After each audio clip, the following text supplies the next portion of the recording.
Libya থেকে Greece যাওয়ার পথে দিক হারিয়ে ৬ দিন ধরে ভূমধ্যসাগরে ভাসমান একটি রাবারের নৌকা থেকে ২২ বাংলাদেশি সহ ২৬ জনকে উদ্ধার করা হয়েছে।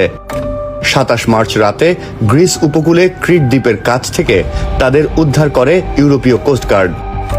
যাত্রাপথে খাবার ও পানির অভাবে নৌকাটিতে থাকা অন্তত ২২ অভিবাসন প্রত্যাশীর মৃত্যু হয়েছে বলে জানিয়েছেন বেঁচে ফেরা ব্যক্তিরা। ২৮ মার্চ বার্তা সংস্থা এএফপির প্রতিবেদনে বলা হয়, জীবিতদের মধ্যে ২১ জন বাংলাদেশ, ৪ জন দক্ষিণ সুদান ও ১ জন চাদের নাগরিক বলে নিশ্চিত করেছে কোস্টগার্ড।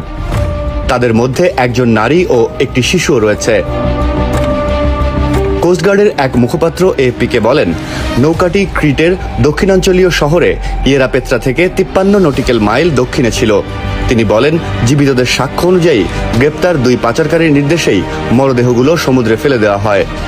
মানব পাচারকারী সন্দেহে নৌকাটিতে থাকা দক্ষিণ সুদানের ২ নাগরিককে গ্রেপ্তার করেছে গ্রিস কর্তৃপক্ষ।